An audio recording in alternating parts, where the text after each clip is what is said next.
Bienvenue à l'Insolite Podcast, l'épisode numéro 3. Comment vas-tu, Christian? Ça va très bien, à part un petit rhume dont je me remets. Mais comme c'est un rhume d'homme, éventuellement, je devrais passer au travers quand même. Donc, si tu t'effondres pendant l'épisode, je vais te sauver. Mais évite le bouche à bouche. Oui, absolument. Absolument. Puis, il ne faut pas qu'on se mélange dans nos tasses non plus. Non, c'est ça. Donc, cette semaine, je voulais juste faire un petit rappel. Christian, toi, tu avais une conférence à Montréal la semaine dernière sur les énigmes. Les énigmes de l'histoire.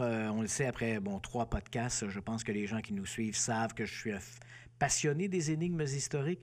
Et c'était d'ailleurs la thématique de cette conférence à Montréal. Je tiens d'ailleurs à remercier les gens qui se sont déplacés en grand nombre parce que samedi dernier, les conditions étaient particulièrement, les conditions climatiques étaient maussades, les conditions routières étaient difficiles et malgré tout, les gens se sont déplacés en grand nombre. Et cette conférence sera donc présentée le 24 février prochain à l'Université Laval, à Sainte-Foy, Québec. Et encore une fois, comme je l'ai mentionné, la thématique, les grandes énigmes de l'histoire. Première partie, parce que tu comprendras qu'on ne peut pas passer toutes les énigmes de l'histoire dans une seule conférence. Donc, j'en ai choisi 6 qui seront donc présentées. Et donc, les gens qui veulent avoir plus d'informations, simplement consulter ma page web, le christianpage.ca. Et à ton honneur, Christian, les critiques étaient dithyrambiques. Dithyrambiques, effectivement. Je suis très content parce que moi, mon objectif, c'est toujours un peu de divertir les gens. Et sans leur imposer mon point de vue, je ne livre que le point de vue du journaliste. Donc, les divertir, les amuser et leur donner minimalement des outils pour que si eux veulent éventuellement faire une recherche du même genre, être équipés, si je peux dire, pour qu'ils puissent décanter l'information et pouvoir porter un jugement critique sur l'information qui leur est proposée. Donc, pour rassurer les gens, il y aura une partie 2 pour ceux qui étaient à Montréal. Ceux qui n'ont pas vu la première partie, allez tous à Québec le 24 février. En plein ça. Les gens nous ont demandé aussi comment ils pouvaient nous aider avec le podcast. Oui. Première des choses, n'hésitez pas à partager la vidéo le plus possible. C'est sûr que ça permet aux gens, à plus de gens de la voir, de faire connaître cette initiative-là. Puis par la même occasion aussi, s'il y a des sujets que vous aimeriez qu'on aborde, n'hésitez pas dans les commentaires en bas de la page dans YouTube pour nous poser, soit nous proposer des sujets ou soit nous poser des questions spécifiques. Donc, on pourra répondre à certaines de ces questions-là. Donc, ça nous fera plaisir de le faire. Oui. Donc, Christian, premier sujet cette semaine. Mon premier sujet, je voudrais te parler d'exorcisme. Oh! Donc, l'exorcisme, en fait, il y a quelques jours, c'est un prêtre de l'Église catholique irlandaise, Patrick Collins, qui a lancé un peu une espèce de cri du cœur, soulignant que depuis quelques années, le phénomène de la possession diabolique ou de la prétendue possession diabolique était en augmentation en Irlande et que tant et si bien que les prêtres exorcistes n'arrivaient plus à suffire à la demande. Alors, ce que le père Collins demande, c'est dans un premier temps que le Vatican réagisse, soit qu'on forme davantage de prêtres exorcistes, ce qui quand même se fait depuis quelques années. On le sait, le pape François reconnaît l'existence du diable et reconnaît l'utilité, la nécessité d'avoir recours à l'exorcisme si besoin est. Donc, c'est une première chose que demande ce prêtre catholique, Patrick Collins. Donc, dans un premier temps, plus de prêtres exorcistes, mais dans un deuxième temps, il propose également à l'Église de s'ouvrir à l'idée de former des laïcs à l'exorcisme.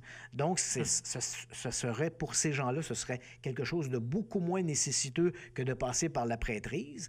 Donc, monsieur et madame tout le monde qui pourraient être intéressés pourraient alors s'inscrire, avoir cette formation d'exorcisme, d'exorciste et de pouvoir participer ou de seconder les prêtres de l'Église catholique déjà en place qui eux, visiblement, comme le souligne Patrick Collins, n'arrivent plus à suffire à la demande. Écoute, puisque je te parle d'exorcisme, je me suis fait un plaisir de t'apporter quelque chose que l'on voit rarement. C'est le rituel de l'Église catholique romaine de l'exorcisme. Donc, c'est un petit ouvrage, en fait, qu'on n'achète pas sur le marché. Vous trouverez pas ça à votre librairie du coin.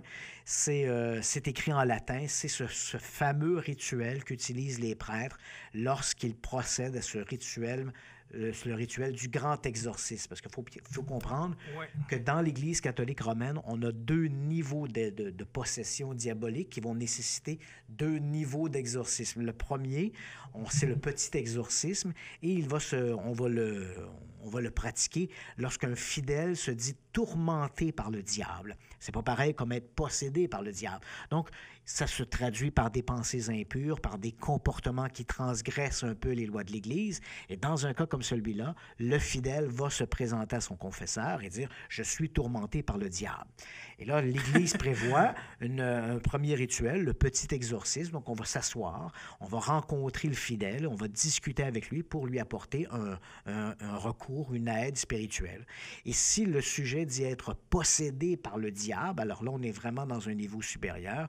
On va avoir recours à cette version plus corsée qui est le grand rituel, le grand exorcisme. C'est celui qu'on a vu qui a été dépeint dans le film L'Exorcisme. Probablement que la plupart des gens ont vu. Tu sais que l'un des points soulevés par le père Collins est lorsqu'il parle de cette demande à l'Église et sa préoccupation, il mentionne que depuis la refonte ou la réécriture du rituel, parce qu'il faut savoir que le rituel de l'exorcisme tel qu'on le voit ici, c'est une réécriture qui s'est faite sous Jean-Paul II. Et il faut dire que le rituel c'est récent, là. Oui, c'est assez récent, et c'est vrai que le rituel avait besoin d'être revisé puisque la première version datait du tout début du 17e siècle. Il n'avait pas été revisé depuis. Avec cette révision du rituel, ce qui est suggéré, c'est qu'on dit maintenant, avant de procéder au rituel de l'exorcisme, le sujet devrait avoir une évaluation psychologique ou psychiatrique en faisant appel à la médecine traditionnelle. Plus actuelle. Plus actuelle. Et c'est un peu ce que déplore le père Collins en disant, avec l'augmentation des cas de possession diabolique, et particulièrement en Irlande, parce que, bon, lui est touché par ça, il dit, les gens viennent voir ou vont voir leur confesseur qui n'arrive plus à leur donner le support spirituel qu'ils ont besoin. Et ce qui va se produire à ce moment-là, c'est que d'un autre, les gens n'iront pas voir des psychologues ou des psychiatres d'eux-mêmes parce qu'ils n'ont pas l'impression que c'est dans cette voie-là qu'ils ont besoin d'un secours. Ils risquent de se retrouver à ce moment-là entre les mains de et là on va le dire mais non, de manière non péjorative, les paranormaleux, donc des gens qui s'intéressent aux fantômes, aux diables et tout ça.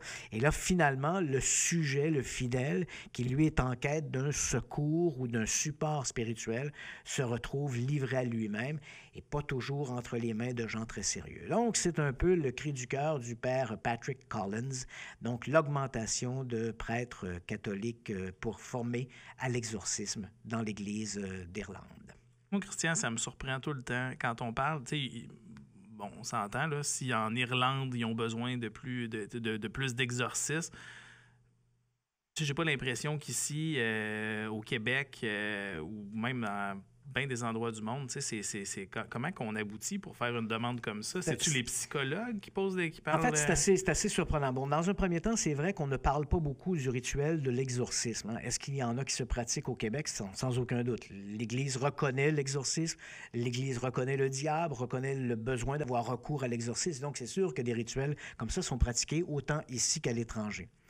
Maintenant, c'est sûr qu'on n'en parle pas beaucoup parce qu'il faut bien comprendre que c'est une cérémonie, hein, le rituel de l'exorcisme, c'est une cérémonie liturgique qui se passe entre le prêtre et le fidèle qui est possédé par le diable. C'est pas quelque chose qu'on va crier sur les toits, on n'invite pas les journalistes, on n'invite pas les scientifiques, c'est vraiment quelque chose qui se fait dans un cadre excessivement privé, donc c'est très difficile d'avoir accès à de l'information qui concerne ces fameux rituels de l'exorcisme. Ce que l'on connaît des codes de l'exorcisme, c'est généralement lorsque les choses ont mal tourné. On pense par exemple à l'affaire Annelise Michel dans les années 70 qui s'était soldée par la mort de cette jeune femme qui était au tout début de la vingtaine. On est ici en 1976 et l'exorcisme avait commencé à l'automne 1975. Ça se passait en Bavière, à Klingenburg-Onheim. Cette jeune femme se disait possédée. Il y a eu ce long rituel de l'exorcisme et elle est décédée à l'été de 1976 des suites de ce rituel. Et parce qu'il y a eu un procès, parce que les prêtres exorcistes et les parents ont été accusés de négligence criminelle, comme il y a eu un procès, ça a permis aux journalistes et à la communauté scientifique d'avoir une vision, un accès privilégié à la documentation. Mais généralement, ça se fait dans un cadre excessivement fermé. la marche à suivre. Et là, on ne suit pas toujours cette marche-là. Dans le cadre de l'Église catholique, les balises sont claires. Il faut d'abord que le fidèle en parle à son prêtre, à son confesseur, à son curé, et ensuite, on va remonter dans la hiérarchie jusqu'à l'évêque. C'est l'évêque qui devra lui autoriser ou non l'exorcisme. S'il suit ce que demande la révision du rituel, il le fera uniquement si le fidèle a d'abord reçu des soins ou a eu une évaluation psychologique ou psychiatrique. Et si le secours médical n'est pas dans le sens d'apporter un secours à ce fidèle, alors là, l'évêque pourra autoriser l'exorcisme. Mais c'est assez rare qu'on va suivre cette façon de faire. Bien souvent, des prêtres vont un peu s'improviser exorcistes, même s'ils n'ont pas reçu l'autorisation de l'évêque. C'est quand même intéressant. Écoute, si jamais il y en a qui voudraient nous inviter à assister à ça, moi, j'aimerais bien ça. Donc, que ce moi, soit... j'ai assisté, j'avoue, à quelques reprises. Il y avait un prêtre, je ne sais pas s'il est toujours en fonction aujourd'hui, dans la région de Trois-Rivières, qui, lui, faisait des exorcismes. Et il le faisait un peu, ça choquait un peu l'Église parce que la plupart du temps, lorsqu'il le faisait, c'était sans l'autorisation, sans l'aval de l'évêque, ce qui ne doit pas être fait. L'Église est stricte là-dessus, c'est-à-dire que c'est l'évêque qui doit autoriser l'exorcisme. Dans le cas de ce prêtre en question, lui, il procédait à des rituels d'exorcisme de son propre chef. Et j'ai assisté, moi, à 2 ou 3 de ces rituels d'exorcisme, et j'avoue personnellement n'y avoir rien vu qui me permettait de croire à une intervention surnaturelle. Je pourrais te dire, j'ai cherché le démon et je n'ai vu que des pauvres diables. Ouais. Ben voilà. Moi, cette semaine, Christian, je veux te parler d'un sujet qui est quand même d'actualité, tout le temps d'actualité. Hein? Mm-hmm. La Terre plate. Christian, okay. Je suis tanné d'en entendre parler de la Terre plate tout le temps. Je comprends parce que moi aussi, je trouve que c'est un peu une aberration. Oui, absolument. C'est d'un ridicule quand même consommé. Puis je tiens à dire que je respecte les gens qui croient à ça. Les gens peuvent penser ce qu'ils veulent. Puis quand je dis la croyance est légitime. Exactement. La croyance est légitime. Sauf que je pense que toi et moi, les gens le savent un petit peu. On se base sur les faits. On est des gens peut-être un petit peu plus rationnels que... peu plus rationnel. Que les platistes. Que des platistes. Okay. Comment le dire autrement?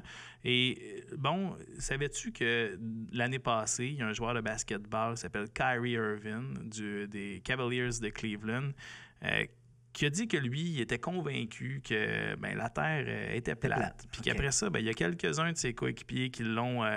qui ont comme embarqué, qui ont endossé, puis qui ont embarqué dans le moule. Puis ensuite de ça, il y a même eu Shaquille O'Neal. Lui, on ne sait pas trop s'il niaisait ou pas, qui a même amené à oui, la Terre est plate. Mais tu sais, lui, il y a un podcast, The Big Podcast with Shaq. Okay.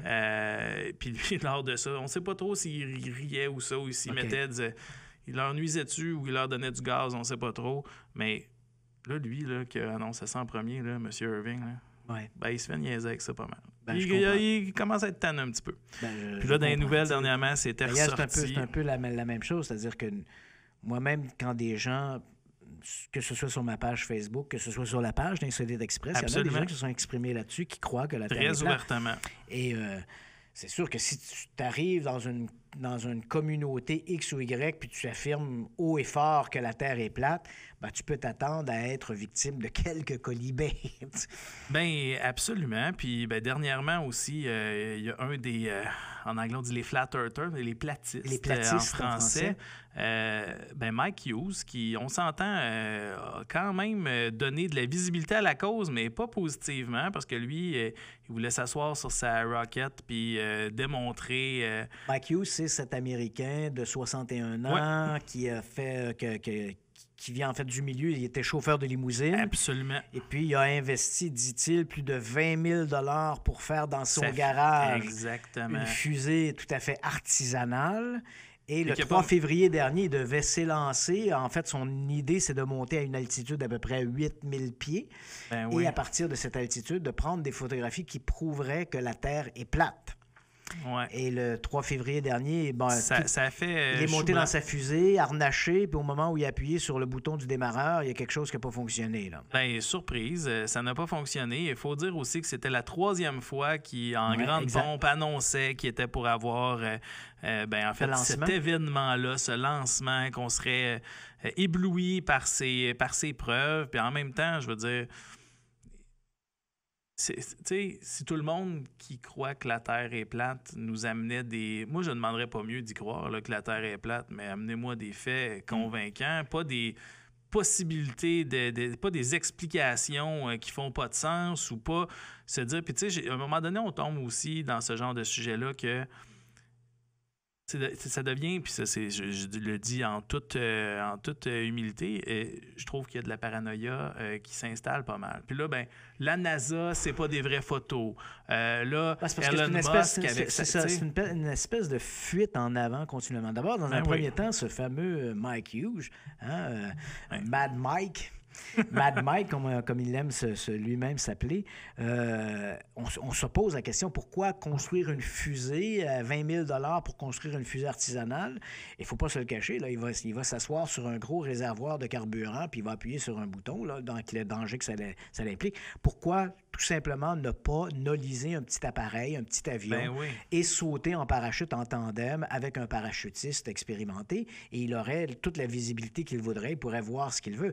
Lorsque l'on saute en parachute, moi-même je l'ai fait, j'ai sauté à quelques reprises en parachute, généralement le saut se fait aux alentours de 5 000, entre 4 500 et 6 000, 7 000 pieds, là, c'est rare 7 000 pieds, là, mais on est aux alentours de 5 000, 6 000 pieds à peu près. Mais évidemment, si tu nolises un petit appareil avec un parachute professionnel, il peut monter jusqu'à 8, 9, 10 000 pieds. À ce moment-là, tu sautes en tandem. Notre Mad Mike n'a qu'à sauter en tandem. Et là, il pourra voir ce qu'il veut et prendre des photos. Absolument. Quand tu mentionnes la paranoïa, tu as tout à fait raison. Encore, on y a assisté il y a quelques jours d'ailleurs, lorsque Elon Musk, le milliardaire, créateur de la voiture Tesla et également fondateur de SpaceX, a lancé sa fusée Falcon Heavy. Donc, c'est le 2e plus gros lanceur jamais construit, juste derrière les fusées Saturne V, qui avaient permis d'envoyer des hommes sur la Lune lors des programmes Apollo. Donc, Elon Musk procède au lancement de sa fusée Falcon et...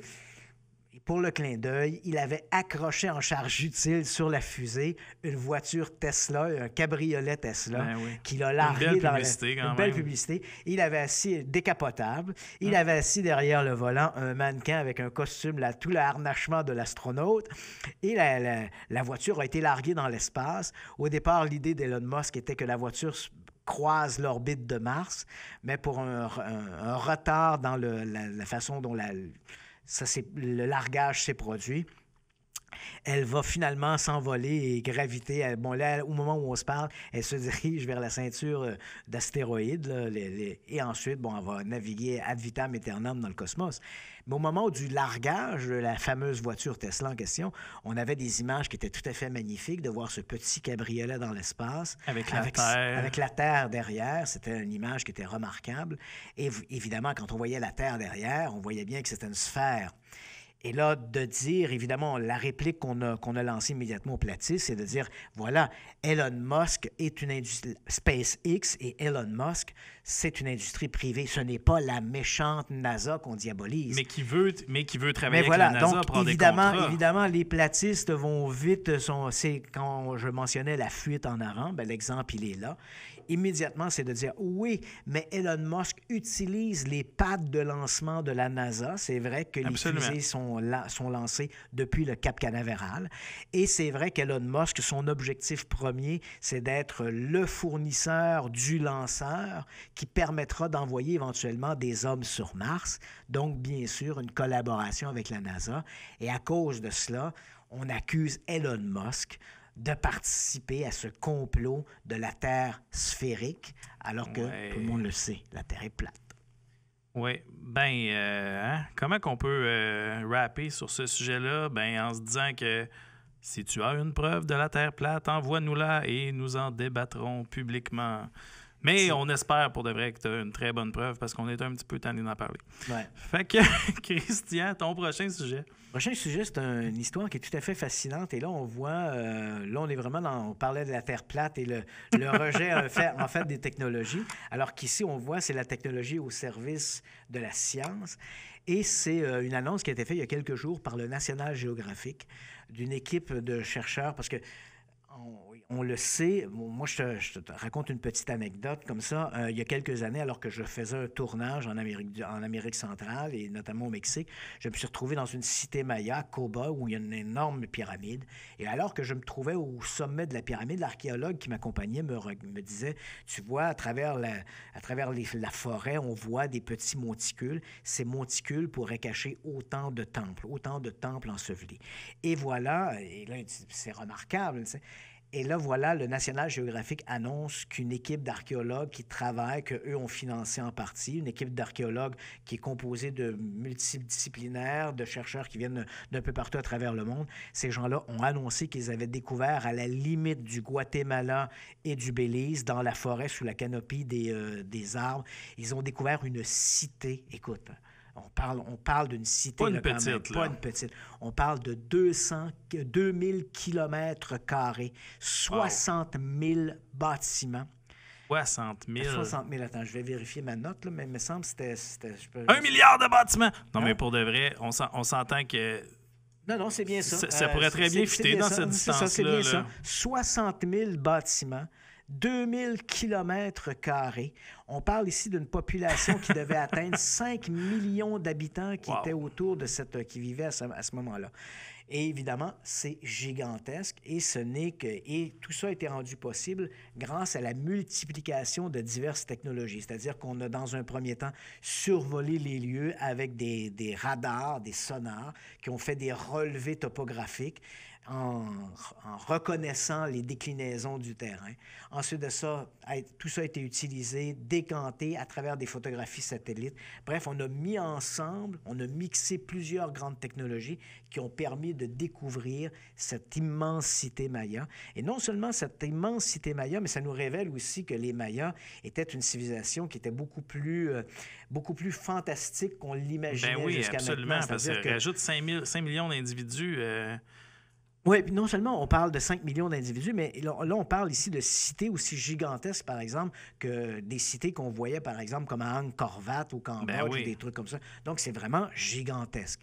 Et ensuite de ça, il faut se rappeler que la civilisation maya s'est développée surtout là, entre les années à peu près 400 après Jésus-Christ jusqu'à un apogée qui se situe aux alentours de l'an 900. Donc, cette cité maya serait dans cette époque, dans l'âge d'or de l'évolution de la cité maya. Ce qui est aussi étonnant, c'est qu'en utilisant les mêmes technologies, les scientifiques ont découvert que, par exemple, des cités qu'on connaissait, on pense par exemple à la cité de Tikal que j'ai visitée, qui est remarquable et qui est dominée notamment par 2 grandes pyramides. On a découvert en fait que la cité de Tikal, on n'en voyait finalement qu'une partie. Donc, sous, encore une fois, des monticules d'herbe, sous la végétation, il y a toute une cité qui est encore là, ensevelie, qui ne demande qu'à être découverte. Et ça doit coûter des sous, de toute manière. Voilà. C'est un peu cette problématique. C'est-à-dire que moi, je me rappelle quand j'y étais et je parlais avec des archéologues sur le terrain, ils me disaient, c'est sûr que le gouvernement mexicain injecte de l'argent dans la culture et les fouilles archéologiques et la recherche archéologique. Et c'est vrai également parce que, les Mayas ont occupé à peu près toute l'Amérique centrale. Et donc, le Guatemala, le Belize, ces pays-là ont également des vestiges mayas. La problématique, c'est que les sommes d'argent qui sont allouées ne permettent à peu près que d'entretenir les sites déjà mis à jour. Donc, il n'y a pas beaucoup d'argent qui est investi dans des fouilles archéologiques pour découvrir de nouvelles cités. Il faut donc attendre des injections d'argent nouveau. Et cet argent-là vient par des investissements comme le National Geographic qui a rendu possible cette découverte de cette immensité à la frontière, comme je le mentionnais, du Guatemala et du Belize. Mais 5 millions d'habitants, c'est pratiquement Écoute, je pense que c'est même plus que le Grand Toronto, là, le Ouais, GTA, absolument. le C'est Greater donc, Toronto Area. Écoute, 60 000 bâtiments, c'est quand même énorme, le 60 000 oui. bâtiments. C'est 5 millions d'habitants. C'était de mémoire, c'était la population du Grand Londres au 19e siècle. À l'époque de l'ère victorienne, c'était la population de Londres à ce moment-là. Wow. Ben, j'ai hâte de voir un petit peu les Donc, débouchés qu'on de va ça, commencer parce à que ça va être débroussailler tout très ça, intéressant absolument. de pouvoir suivre ça. Mon prochain sujet, est-ce qu'il y en a parmi vous qui ont regardé le Super Bowl? Christian? Pas moi. Ben, écoute, je comprends, parce que je t'aime pas le football, ben, c'est vraiment pas quelque chose d'intéressant pour toi. Mais moi, j'aime bien ça, le football. OK. Et malheureusement, je le regarde pas tant pour les publicités, mais il y a quand même quelque chose relié à la science-fiction qui a été très intéressant, outre le fait qu'il y avait bien des bandes annonces qui sont sorties, comme Han Solo, tout ça. Ben, J.J. Abrams, qui est un célèbre réalisateur, producteur, qui possède la compagnie Bad Robots, ben, il est encore allé d'un petit surtout coup fait de connaître maître au départ quand il a avec fait la série Lost. Absolument, qui était très, très bon. Puis il y a encore les mêmes collaborateurs souvent autour de lui. Fait que le même ambiance de mystère. Mais là, il y a 2 ans, quand ils ont sorti 10 Cloverfield Lane, c'était servi du Super Bowl pour un petit peu lancer un film qui était venu un petit peu out of nowhere. Il n'y avait pas eu beaucoup de tapage. Le film sortait très rapidement. Mais là, cette fois-ci, il est allé encore d'une autre tactique bien intéressante. Il était, on pouvait le voir sur IMDb, sous J.J. Abrams, on voyait qu'il y avait un film en production qui s'appelait The God's Particles, qui devait sortir quelque part en avril-mai, qui devait y avoir une bande-annonce qui sortirait à la fin du mois de février. Et ben, finalement, non. Boum, à la fin du Super Bowl, ils sortent une annonce où ils présentent, ben, dans le fond, c'est The Cloverfield Paradox, le nom de ce film-là, qui est en fait Cloverfield 3, ou le 3e film, dans le fond, dans cette lignée-là. Et boum, disponible sur Netflix tout de suite, au moment même. Netflix a eu des petites défaillances. Ça a été très slow. Il y en a qui disent que ça a planté. Moi, ça l'a pas planté, mais il y en a, j'ai vu sur Internet, qui disaient que ça n'avait pas fonctionné. Mais je tiens à dire que je ne devais pas être le seul, après le Super Bowl, à avoir regardé le film déjà. On s'entend. Ça passera pas à l'histoire. Je trouvais ça le fun qu'un film de science-fiction qui venait de J.J. Abrams vole le show. Mais ce que ça nous prouve aussi, qui était bien intéressant dans ce film-là, c'est qu'il y a des liens. On s'est toujours demandé entre Cloverfield, 10 Cloverfield Lane, est-ce qu'il y a des liens? C'était toujours un petit peu J.J. Abrams. C'était un peu ténu, c'était un peu embrouillé, les liens. On pouvait croire que, exactement, on pouvait croire que c'était peut-être dans le même univers, J.J. Abrams, puis les autres réalisateurs, les autres auteurs. Ben, essayaient toujours de se défier de la question. Mais là, boum! Vraiment, on apprend qu'il y a des liens entre les films. Il y a des choses qu'on va apprendre même dans les prochains. Donc, on apprend qu'il y aura des prochains. Dans une entrevue, J.J. Abrams disait que ceux qui sont vraiment des fans pourront remarquer des tout petits détails qui vont nous amener vraiment à savoir qu'il va y avoir un 4e par la suite. Je veux pas trop faire de spoiler, parce que je vous le recommande de le regarder. Je dis qu'il passe pas à l'histoire. J'ai préféré en réalité les 2 premiers de la série. Je suis comme un petit peu tanné là, des histoires dans les vaisseaux spatials. Là, fait que ça vient un petit peu dans ce sens-là. Est-ce que tu l'as vu, toi, Christian? Non, moi, j'ai pas vu celui-là. J'ai vu les 2 premiers. Puis moi, je suis un plutôt bon public pour les films de monstres, tu sais, les créatures.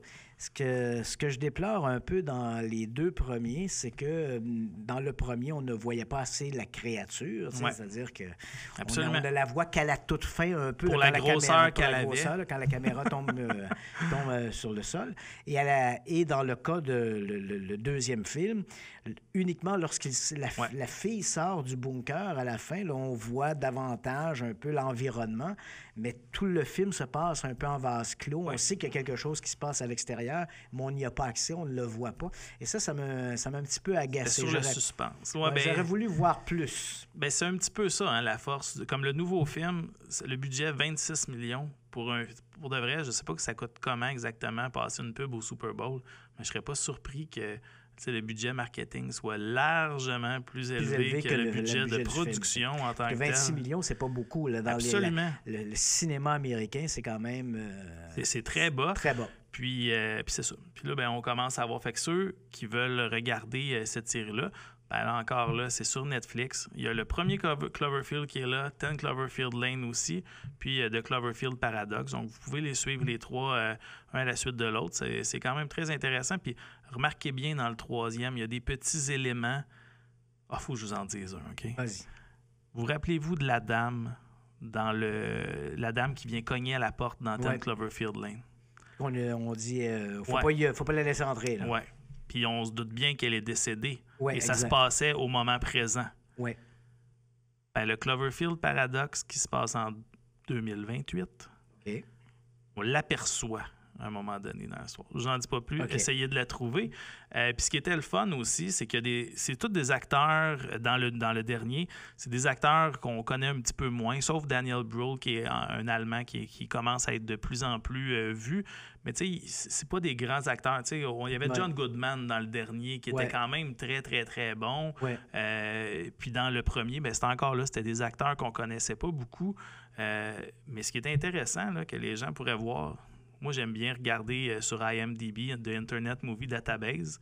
Et dans ce film-là, la voix au début qui explique un petit peu c'est quoi la particule de Dieu, parce que sans aller trop en détail, là, on essaye de faire un accélérateur en fait, un Hadron Collision... un collisionneur à hadron. Le collideur de hadron. Fait qu'on essaie de faire ça dans l'espace. Et il y a quelqu'un qui explique un petit peu au début, et c'est Simon Pegg, qu'on connaît dans ses prestations dans Star Trek ou dans Shaun of the Dead, un autre des classiques du genre. Puis dans 10 Cloverfield Lane, quand la fille fait son accident au début, elle parle au téléphone, mais le gars qui elle parle, c'est Bradley Cooper. Un comédien quand même largement plus connu que tous les autres qui étaient dans le film. Donc voilà, moi je vous le recommande, amusez-vous, c'est sur Netflix, vous pouvez écouter les trois, un à la suite de l'autre, vous amusez à trouver dans le troisième des petits éléments. Amusez-vous.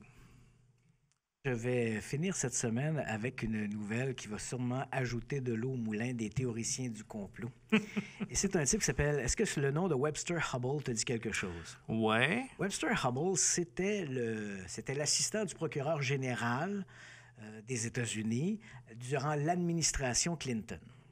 Et on le sait, les Clinton n'ont jamais caché leur intérêt pour la question des ovnis. On le sait, à une époque, à l'émission de Jimmy Kimmel, Bill Clinton avait dit que lorsqu'il avait, durant le temps où il était à la Maison-Blanche, il avait envoyé des gens voir ce qui se passait dans la zone 51, des trucs comme ça. Et on se rappellera également que durant la campagne électorale, la dernière campagne électorale, Hillary Clinton avait annoncé que si elle était élue, elle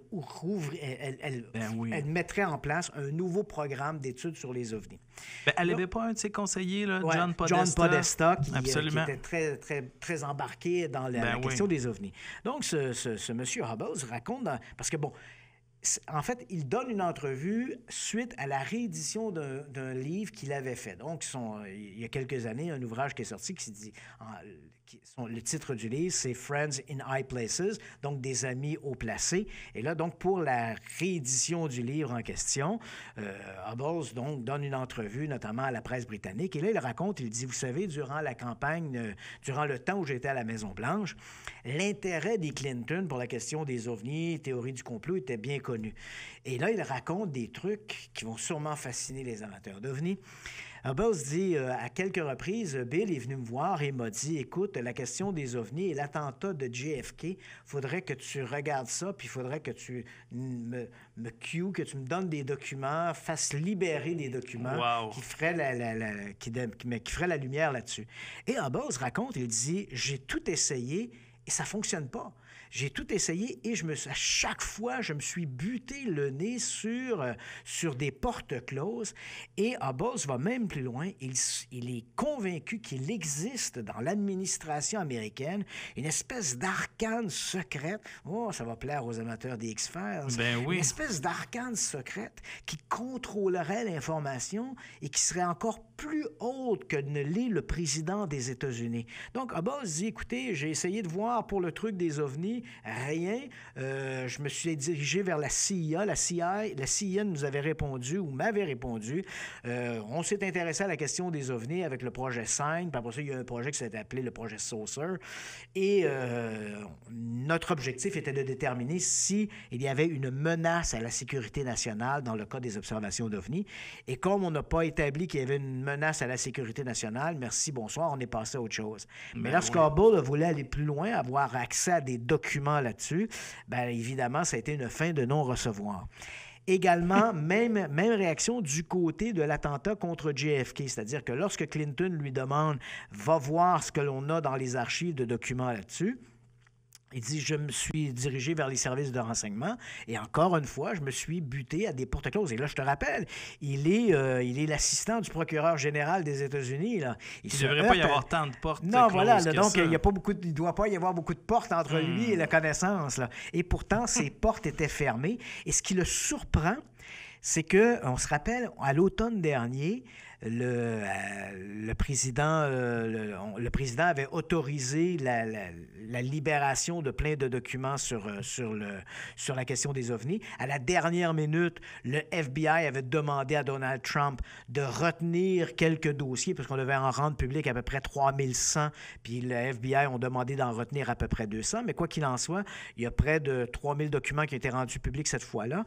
Et du même coup, alors que ces documents-là étaient rendus publics, la CIA, le FBI et d'autres agences de renseignement, la NSA, ont trouvé également, eux aussi, des dossiers dans leurs archives qu'ils ont profité de cette lancée-là pour les rendre publics. Et Hubble raconte, il dit, vous savez, parmi ces documents-là, il y a des documents que je n'avais jamais vus. Donc, des documents qui, même à l'époque où lui était dans l'administration Clinton, des documents qui lui ont été refusés et qui, aujourd'hui, sont rendus publics. Mais pourquoi ces documents-là ne devaient pas être très névralgiques, puisque ces documents-là se trouvent aujourd'hui accessibles à monsieur et madame tout le monde. Donc, ce que Hubble dit, ce n'est pas tant ce que contiennent ces documents-là que cette culture du secret qui existe au sein des agences de renseignement, de dire on a de l'information et on ne la rend pas publique. Et à partir de là, bien sûr, c'est la porte ouverte à toutes les rumeurs, les théories du complot. On nous cache des choses et la vérité est ailleurs, comme l'aurait peut-être dit le slogan d'une célèbre émission.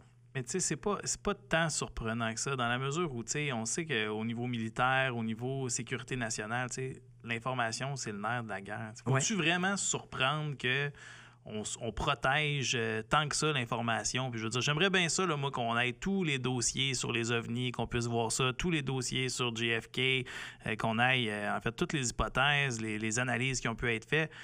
Mais ça implique bien des choses quand même aussi, tu sais. Là-dessus, Jean-Michel, tu as raison. C'est sûr que il faut que le secret, lorsque le secret est en cause, comme tu le mentionnes, c'est le nerf de la guerre. Hein? Je veux dire, l'avion U-2, par exemple, le premier avion espion construit par les Américains, a été construit au début des années 1950. Et les Américains n'ont découvert l'existence de cet avion-là qu'en 1960, lorsqu'il a été abattu, lorsque l'un des U-2 a été abattu au-dessus de l'Union soviétique. Donc, c'est sûr que tout ça doit être gardé secret puisque ça fait partie de l'arsenal américain.